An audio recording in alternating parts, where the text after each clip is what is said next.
मंडळी, अमेरिकामध्ये जून जुलै हे 2 महिने मुलांना शाळेला सुट्ट्या असतात. आता या सुट्ट्यांमध्ये दररोज त्यांना कुठे आणि कसं बिझी ठेवायचं हा ॲज अ पॅरेंट सर्वात मोठा प्रश्न असतो आमच्यासमोर. आणि कसं आहे ना, इथे आमचे नातलग नसल्यामुळे मुलांना कुठेच जायला जमत आणि बाहेर पण भयंकर ऊन तापतं, त्यामुळे त्यांना आउटडोर खेळायला सुद्धा पाठवता येत नाही. त्यामुळे मग मुलं घरी जाम बोर होतात. तर बाहेर भयंकर ऊन तापतं, त्यामुळे मग बऱ्याच ठिकाणी मुलांसाठी इंडोर इव्हेंट्स, गेम्स वगैरे ऑर्गनाईज केले जातात. हे इव्हेंट्स मुलांसाठी फ्री असतात. तर आज आम्ही होम डेपो नावाच्या एका शॉपमध्ये आलो आहोत आणि इथे एक इव्हेंट होता. मुलांना लाकडाचा बट बनवायचा होता.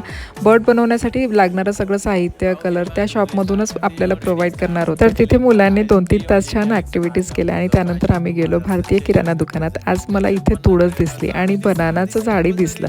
शिवाय बऱ्याच दिवसानंतर फ्रेश मुंगण्याच्या शेंगाही दिसल्या. आणि खरं सांगायचं ना, आमच्याकडे भारतीय भाज्यांची किंमत गगनाला पोचण्यासारखी असते. शिवाय आज ना जांभळी दिसले आणि आपल्याला आश्चर्य वाटेल, या छोट्याशा बॉक्सची किंमत ₹700 अशी आहे.